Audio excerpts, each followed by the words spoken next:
আসসালামু আলাইকুম। রামকৃষ্ণপুর বিশ্ববিদ্যালয় কর্তৃক আয়োজিত অনলাইন ক্লাসে সবাইকে স্বাগত। আমি মাকসুদা আক্তার, লেকচারার ফিনান্স বিভাগ, রামকৃষ্ণপুর বিশ্ববিদ্যালয় কলেজ। গত ক্লাসে আমরা সেকেন্ড পেপার এর প্রথম চ্যাপ্টার ব্যাংক ব্যবস্থা প্রাথমিক ধারণা এর টপিকসগুলো পড়ছিলাম। আজকে আমরা ওই চ্যাপ্টারই পড়ব এবং এটা আমাদের হচ্ছে পঞ্চমতম ক্লাস। আমরা আজকে সবচাইতে এই চ্যাপ্টারের ইম্পর্টেন্ট টপিকস সেটা আমরা আজকে আলোচনা করব। ব্যাংক ব্যবসায়ের ধরন,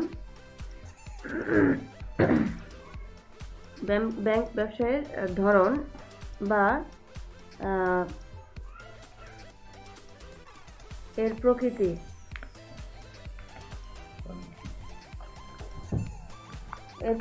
বা প্রকারভেদ আমরা এই টপিকস নিয়ে আলোচনা করব। প্রিয় শিক্ষার্থীরা, এই টপিকসটা এই চ্যাপ্টারের মধ্যে সবচেয়ে ইম্পর্টেন্ট। তোমরা এটা খুব ভালোভাবে আজকে লেকচারটা ফলো করবে এবং বইটা দেখেও তোমরা খুব ভালোভাবে এটাকে বুঝে নিবে, যাতে পরীক্ষায় আসলে তোমরা খুব সহজেই অ্যান্সার করতে পারো। তাহলে আমি আমাদের আলোচনায় যাচ্ছি। প্রথমে ব্যাংক, আমরা তো ব্যাংক সম্পর্কে অনেক কিছু জেনেছি ইতিমধ্যে। এখন আমরা জানবো যে ব্যাংক ব্যবসার ধরনটা কত ধরনের হতে পারে, কি কি ধরনের হতে পারে, এটা সম্পর্কে আমরা জানবো। গত ক্লাসে আমরা ব্যাংক মালিকানার ভিত্তিতে শ্রেণীবিভাগ, তারপর হচ্ছে কার্যভিত্তিক শ্রেণীবিভাগ, সংগঠন কাঠামো ভিত্তিতে শ্রেণীবিভাগ, তালিকাভুক্তির ভিত্তিতে শ্রেণীবিভাগ, গ্রাহক সেবার ভিত্তিতে শ্রেণীবিভাগ, এই 5টা প্রকার রয়েছে, ধরন রয়েছে। এর মধ্যে শ্রেণীবিভাগ মালিকানার ভিত্তিতে আমরা পড়েছি অলরেডি। তারপর তোমাদের সুবিধার্থে আমি আবারও এটাকে রিপিট করতে চাই। প্রথমে হচ্ছে কি মালিকানার ভিত্তিতে, অর্থাৎ ব্যাংকের ওনার কে, ফাউন্ডার কে, কে মালিক, কে এর প্রতিষ্ঠাতা বা আয়োজক, কে পরিচালক, এটার ভিত্তিতে শ্রেণীবিভাগ। যেমন প্রথমেই দেখো সরকারি ব্যাংক। প্রথমে হচ্ছে সরকারি ব্যাংক। সরকারি ব্যাংকের যেটা হবে সেটা হচ্ছে যে ব্যাংকের সংগঠক, আয়োজক, পরিচালক এবং নিয়ন্ত্রক সরাসরি গভর্নমেন্ট অর্থাৎ সরকার, সেটাই হচ্ছে কি সরকারি ব্যাংক। তারপর দেখো এগুলো খুব সহজ, নাম অনুযায়ী তোমরা নিজেরাও এটা বুঝে যেতে পারবে যে এটা কি ধরনের ব্যাংক। আচ্ছা, তারপর হচ্ছে বেসরকারি ব্যাংক। যে ব্যাংকের সংগঠক, পরিচালক, নিয়ন্ত্রক হচ্ছে ব্যক্তি, সরকার নয় বা কোনো গোষ্ঠী, সেটা হচ্ছে কি বেসরকারি ব্যাংক। তারপর হচ্ছে সরকারি ও বেসরকারি যৌথ মালিকানাধীন ব্যাংক। যে ব্যাংকের মালিক অর্থাৎ সংগঠক, পরিচালক ও নিয়ন্ত্রক সরকার এবং বেসরকারি যৌথ মালিকানায় হয়ে থাকে, সেটা হচ্ছে কি সরকারি ও বেসরকারি যৌথ মালিকানাধীন ব্যাংক। এখন এই ধরনের ব্যাংক বাংলাদেশের মধ্যে আছে হচ্ছে আইএফআইসি ব্যাংক এবং যুক্তরাষ্ট্রের কেন্দ্রীয় ব্যাংক, যেটা যেমন ফেডারেল রিজার্ভ সিস্টেম, এই ব্যাংক হচ্ছে সরকারি ও বেসরকারি যৌথ মালিকানাধীন ব্যাংক। তারপর হচ্ছে স্বায়ত্তশাসিত ব্যাংক। স্বায়ত্তশাসিত এই কথাটার মধ্যেই আমরা বুঝতে পারি যে এটা কী ধরনের ব্যাংক, অর্থাৎ মালিকানার ভিত্তিতে যেহেতু আমাদের এটা শ্রেণীবিভাগ। স্বায়ত্তশাসিত মানে যে ব্যাংকটা স্বাধীনভাবে নিজেদের ব্যাংকিং কার্যক্রম পরিচালনা করে, সেই ব্যাংকটাই হচ্ছে কি স্বায়ত্তশাসিত ব্যাংক। কিন্তু সরকারি বিশেষ আইন বলে বা সংবিধানের বিশেষ অধ্যাদেশে নীতি অনুযায়ী বা একটা রুলস অনুযায়ী মেনটেন করেই এই ব্যাংকটা পরিচালিত হয়, বাট এই ব্যাংকটা স্বাধীন ব্যাংক। বাংলাদেশে এরকম ব্যাংক হচ্ছে বাংলাদেশ ব্যাংক, আমাদের কেন্দ্রীয় ব্যাংক বাংলাদেশ ব্যাংক, তারপর হচ্ছে বাংলাদেশ উন্নয়ন ব্যাংক, রাজশাহী কৃষি উন্নয়ন ব্যাংক ইত্যাদি এই ধরনের ব্যাংকের উদাহরণ।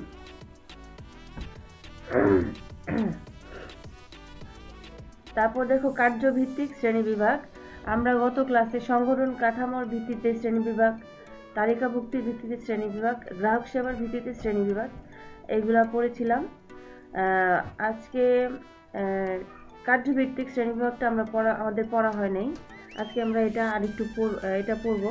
হ্যাঁ, কার্যভিত্তিক শ্রেণীবিভাগটা একটু বড় বা অনেকগুলা ব্যাংক এখানে চলে আসে, এই জন্য আমি এটা বাদ দিয়েছিলাম। আজকে এটা দেখি আমরা কার্যভিত্তিক শ্রেণীবিভাগ, অর্থাৎ ব্যাংকের কি ধরনের কাজ করে ব্যাংকগুলা, কোন সেক্টর নিয়ে বা কোন খাত নিয়ে কাজ করে সেটার উপর ভিত্তি করে শ্রেণীবিভাগ। কার্যভিত্তিক শ্রেণীবিভাগ প্রথমে দেখো কেন্দ্রীয় ব্যাংক। আমরা জানি আমাদের দেশে প্রত্যেকটা দেশেই একটা করে ব্যাংক থাকে, যেটা কেন্দ্রীয় ব্যাংক, যেটা সরকারি ব্যাংক, এবং যেই ব্যাংকটা সব ব্যাংকের ব্যাংকার সেটাই হচ্ছে কি কেন্দ্রীয় ব্যাংক। তাহলে আমাদের দেশেও একটি কেন্দ্রীয় ব্যাংক আছে। আমাদের দেশের কেন্দ্রীয় ব্যাংকের নাম হচ্ছে বাংলাদেশ ব্যাংক। এই ব্যাংকটির কার্য মানে কি ধরনের কাজ করে থাকে, এটা ব্যাংকটি সকল ব্যাংকের ব্যাংকার। আমরা যেমন ব্যাংকে আমাদের যেসব প্রয়োজনে ব্যাংকের কাছে যাই, এবং ব্যাংকগুলাও অন্য সব যে ব্যাংকগুলো আছে সেই ব্যাংকগুলা তাদের বিশেষ প্রয়োজনে তারা একটি ব্যাংকের কাছে যায়। সেই ব্যাংকটি হচ্ছে কেন্দ্রীয় ব্যাংক, এবং গভর্নমেন্ট বা আমাদের সরকারও এই ব্যাংকের মালিক, এবং তাদের সরকারের বিশেষ প্রয়োজনে আর্থিক নীতি বা সরকারের বাজেট ডেফিসিট হলে বা সরকারের প্রতিনিধি হিসেবে এই ব্যাংকটি কাজ করে, এবং সরকার এই ব্যাংকের সহায়তা নিয়ে থাকে সরকারের আর্থিক সব ধরনের প্রয়োজনে।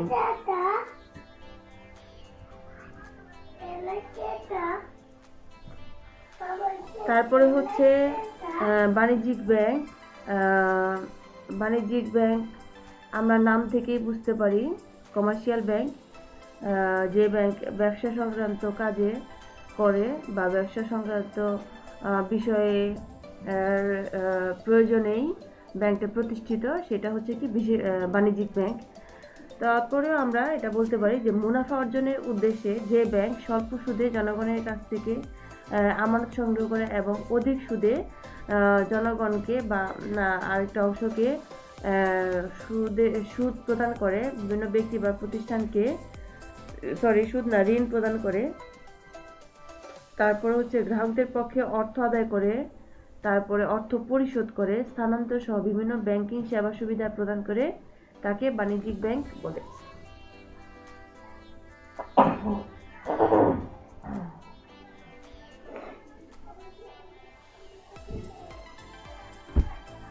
আমাদের দেশে বাণিজ্যিক ব্যাংকের উদাহরণ হচ্ছে যেমন সোনালী ব্যাংক, তারপর হচ্ছে prime bank, Exim bank limited আমাদের দেশে এই জাতীয় ব্যাংকের উদাহরণ। তারপর হচ্ছে বিশেষায়িত ব্যাংক, স্পেশালাইজড ব্যাংক।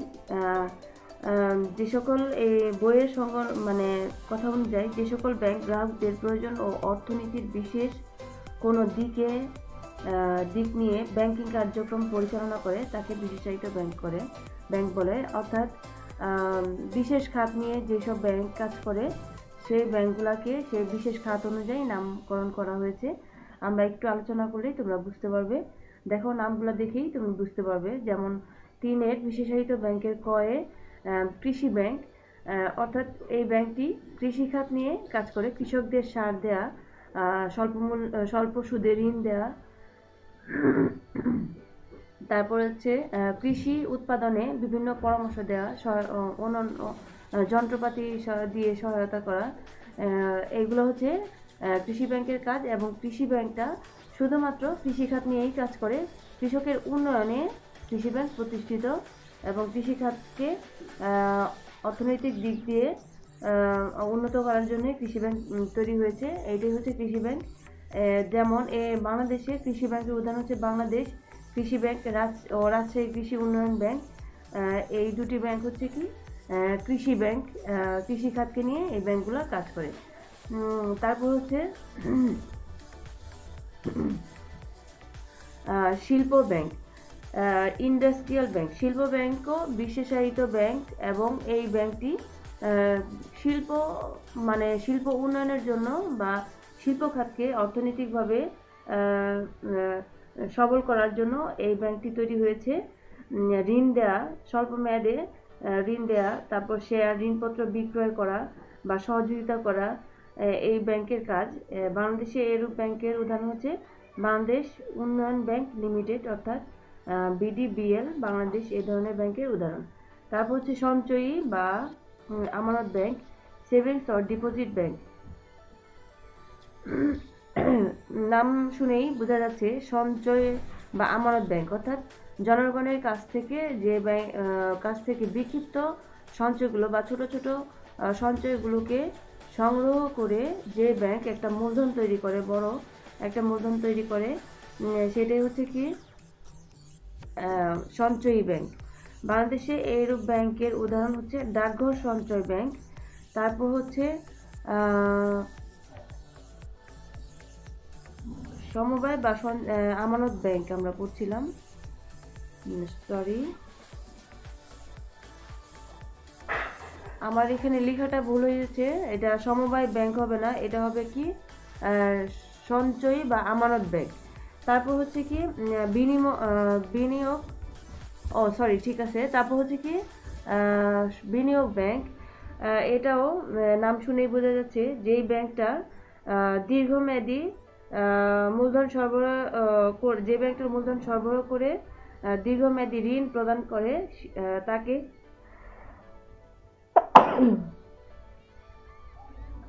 বিনিয়োগ ব্যাংক ঋণ প্রদানের জন্যই প্রতিষ্ঠিত হয়েছে। বিনিয়োগ করে যে ব্যাংকটা দীর্ঘমেয়াদী বিনিয়োগ করে তাকেই বিনিয়োগ ব্যাংক বলে। তারপর হচ্ছে এই ব্যাংক অনেক সময় অবলেখক বা দায়ী গ্রাহকের ভূমিকা পালন করে থাকে। এরূপ ব্যাংকের উদাহরণ হচ্ছে কি investment corporation of Bangladesh ICB. এরূপ এদেশে এরূপ প্রতিষ্ঠানের উদাহরণ এটা হচ্ছে কি ICB, investment corporation of Bangladesh. তারপর হচ্ছে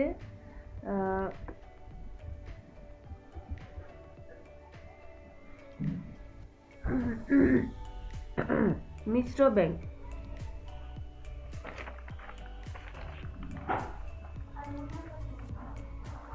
মিশ্র ব্যাংক আমরা নাম শুনে বুঝতে পারছি মিশ্র ব্যাংক অর্থাৎ এটার কাজগুলো মিশ্রিত, আমানত গ্রহণ, ঋণ মঞ্জুর এবং লাভজনক খাতে বিনিয়োগ, এইসব কাজ করে থাকে মিশ্র ব্যাংক।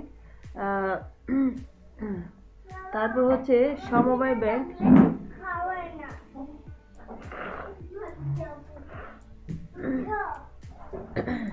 তারপর হচ্ছে সমবায় ব্যাংক, যে ব্যাংকটি সমবায়ের ভিত্তিতে সমবায়ের আইনের আওতায় গঠিত ও পরিচালিত ব্যাংক সমিতির সদস্যদের অর্থনৈতিক কল্যাণের জন্য তাদেরকে স্বল্প সুদে ঋণ দেয় এবং সদস্যদের বিক্ষিপ্ত ক্ষুদ্র ক্ষুদ্র সঞ্চয় আমানত স্বরূপ গ্রহণ করে মূলধন গঠন করে তাকে সমবায় ব্যাংক বলে। বাংলাদেশে এরূপ ব্যাংকের উদাহরণ হচ্ছে কি বাংলাদেশ সমবায় ব্যাংক লিমিটেড, এটা হচ্ছে সমবায় ব্যাংকের উদাহরণ। তারপর হচ্ছে বিনিময় ব্যাংক। বিনিময় ব্যাংক কি করে বৈদেশিক ব্যবসায়ে অর্থ সংস্থান এবং বৈদেশিক বিনিময় ও লেনদেন নিষ্পত্তিতে সহায়তা করার জন্য যে ব্যাংক প্রতিষ্ঠিত হয় তাকে বিনিময় ব্যাংক বলে। তারপর হচ্ছে মার্চেন্ট ব্যাংক। মার্চেন্ট ব্যাংকটা দেখো বিনিময় ব্যাংক এবং বিনিয়োগ ব্যাংকের মিশ্রিত রূপ, অর্থাৎ বিনিয়োগ ব্যাংক এবং বিনিময় ব্যাংক যে কাজগুলো করে থাকে মার্চেন্ট ব্যাংক সেই কাজগুলো একসাথে করে, এই জন্য একে মার্চেন্ট ব্যাংক বলা হয়েছে। তারপরে হচ্ছে আমদানি রপ্তানি ব্যাংক। নাম শুনে বোঝা যাচ্ছে যে ব্যাংকটা আমদানি রপ্তানি অর্থাৎ বৈদেশিক বাণিজ্যে সহায়তা করে, সেই ব্যাংকটা হচ্ছে কি আমদানি রপ্তানি ব্যাংক। তারপর দেখো ক্ষুদ্র ও কুটির শিল্প ব্যাংক, যে ব্যাংকটি কুটির শিল্প নিয়ে কাজ করে, গ্রামীণ দেশের ক্ষুদ্র ও কুটির শিল্পকে আর্থিক ও সহায়তা করে এবং প্রয়োজনীয় পরামর্শ দিয়ে সহায়তা করে, হচ্ছে ক্ষুদ্র ও কুটির শিল্প ব্যাংক। বাংলাদেশে এরূপ ব্যাংকের উদাহরণ হচ্ছে বেসিক ব্যাংক।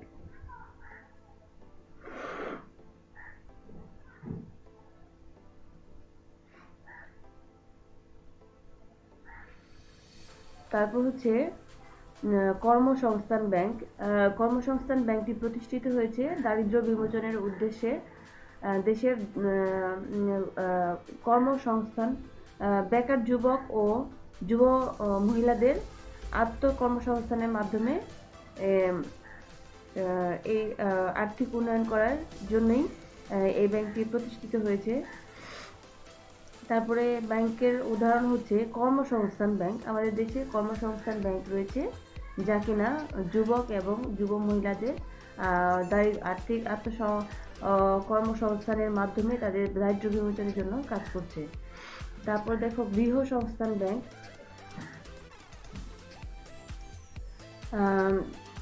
যেসব এলাকায় ধরো আবাসন সমস্যা খুবই প্রকট, সেই আবাসন সমস্যা দূর করার জন্য বিশেষভাবে প্রতিষ্ঠিত ব্যাংক হচ্ছে কি গৃহসংস্থান ব্যাংক। হ্যাঁ, বাংলাদেশে এর ব্যাংক খুবই পরিচিত, যেমন Bangladesh house building finance corporation, HBFC। বাংলাদেশের হাউস বিল্ডিং ফাইন্যান্স কর্পোরেশন, এটা হচ্ছে কি গৃহসংস্থান হাউজিং ব্যাংকের উদাহরণ। তারপর হচ্ছে কনজিউমার ব্যাংক বা ভোক্তা ব্যাংক। এই ব্যাংকটা আমাদের বিভিন্ন ভোগ্য পণ্য ক্রয়ে এই ব্যাংকটা কি করে থাকে, আমাদেরকে স্বল্প সুদে ঋণ দেয়। যেমন অনেক সময় দেখা যাবে অনেক জায়গায় তোমরা অ্যাড দেখতে পাবে যে ফ্রিজ, তারপরে হচ্ছে ডাউন পেমেন্টে ফ্রিজ কিনুন বা টিভি, গাড়ি ইত্যাদি বলা হয়ে থাকে। এটা হচ্ছে কনজিউমার ব্যাংক বা ভোক্তা ব্যাংক। তারপর হচ্ছে দেখো পরিবহন ব্যাংক, যে ব্যাংকটা পরিবহন খাতকে উন্নয়ন করার জন্য, পরিবহন খাতের জন্য বিশেষভাবে কার্যপ্রণালী রয়েছে যে ব্যাংকের, সেই ব্যাংকটা হচ্ছে কি পরিবহন ব্যাংক। পরিবহন ব্যাংকের আমাদের দেশে আপাতত পরিবহন ব্যাংকের কোনো উদাহরণ নেই, আমাদের দেশে এ ধরনের ব্যাংক নেই, তাই আমরা উদাহরণ দিতে পারছি না। তারপর হচ্ছে বন্ধকি ব্যাংক, যে ব্যাংকটি স্থাবর সম্পত্তি বন্ধক রেখে ব্যাংক ঋণ গ্রহীতাকে ঋণ প্রদান করে, সেটা হচ্ছে বন্ধকি ব্যাংক। তো এই চ্যাপ্টারটা খুবই ইম্পর্টেন্ট এটা একটা। তারপরেও তোমরা বাসায় দেখলে বুঝে যাবে, নাম অনুসারেই সবগুলো ব্যাংকের কার্যপ্রণালী। তারপর দেখো গ্রামীণ ব্যাংক। গ্রামীণ ব্যাংক হচ্ছে কি গ্রামের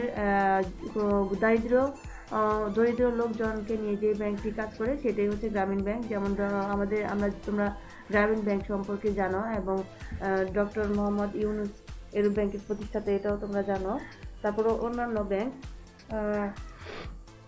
অন্যান্য ব্যাংকের মধ্যে দেখো দেশীয় ব্যাংক, আঞ্চলিক ব্যাংক, গোষ্ঠী উন্নয়ন ব্যাংক, আন্তর্জাতিক ব্যাংক। দেশীয় ব্যাংক হচ্ছে ব্যাংক ব্যবস্থার প্রাথমিক অবস্থায় যে প্রতিষ্ঠানগুলো ব্যাংকিং কার্যক্রমের মতোই তারা কিছু তাদের অ্যাক্টিভিটিস ছিল, সেগুলো হচ্ছে দেশীয় ব্যাংক। যেমন গ্রামীণ মহাজন শ্রেণী, তারপরে হচ্ছে বেনিয়া গোষ্ঠী, এগুলো এখনও আছে, অনেক জায়গায় এখনও রয়ে গেছে, সেগুলো হচ্ছে দেশীয় ব্যাংক নামে সেগুলোকে আখ্যায়িত করা হয়েছে। তারপর হচ্ছে আঞ্চলিক ব্যাংক। আঞ্চলিক ব্যাংকে হচ্ছে কোনো বিশেষ অঞ্চলের জন্য তৈরি যে ব্যাংকটা, যে একটি বিশেষ অঞ্চলকে অর্থনৈতিক দিক থেকে মানে সবল করা বা বিশেষ অঞ্চলের লোকজনের আর্থিক উন্নয়নের জন্য তৈরি, সেটা হচ্ছে আঞ্চলিক ব্যাংক।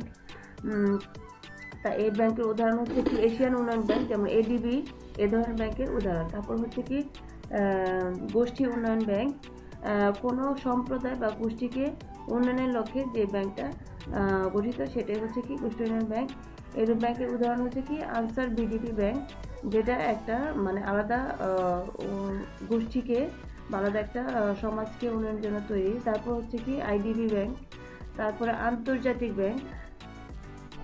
আন্তর্জাতিক ব্যাংক হচ্ছে জাতিসংঘ বা মানে জাতিসংঘ বা অন্য যে কোনো সংস্থা কর্তৃক সংগঠিত ব্যাংক, আন্তর্জাতিক সদস্যদের আর্থিক উন্নয়নের জন্য যে ব্যাংকটি প্রতিষ্ঠিত লক্ষ্যে যে ব্যাংকটি কাজ করে সেটা হচ্ছে কি আন্তর্জাতিক ব্যাংক। যেমন বিশ্ব ব্যাংক, ওয়ার্ল্ড ব্যাংক, এই ব্যাংকের উদাহরণ। তারপরের সংগঠন কাঠামোর ভিত্তিতে শ্রেণীবিভাগ, এগুলো তোমাদের গত ক্লাসে আলোচনা করেছি। এগুলোর মধ্যে একক ব্যাংক, শাখা bank, chain bank, group bank রয়েছে। তারপর তালিকাভুক্তির ভিত্তিতে পড়িয়েছি এটার মধ্যে রয়েছে তালিকাভুক্ত ব্যাংক এবং অতালিকাভুক্ত ব্যাংক, এগুলো তোমরা পড়েছো এবং জানো। গ্রাহক সেবার বিধিতে পড়া হয়েছে পাইকারি ব্যাংক, খুচরা ব্যাংক। আশা করি তোমাদের এই চ্যাপ্টারে এই পর্যন্তই আমি শেষ করতে চাচ্ছি। সবাইকে ধন্যবাদ, তোমরা খুব ভালোভাবে এটা মনে রাখবে। আমার ক্লাসগুলো দেখার জন্য সবাইকে ধন্যবাদ। পরবর্তী ক্লাসগুলো তোমরা অবশ্যই দেখবে এবং আমাকে ফিডব্যাক জানাবে। সবাইকে ধন্যবাদ। আল্লাহ হাফেজ।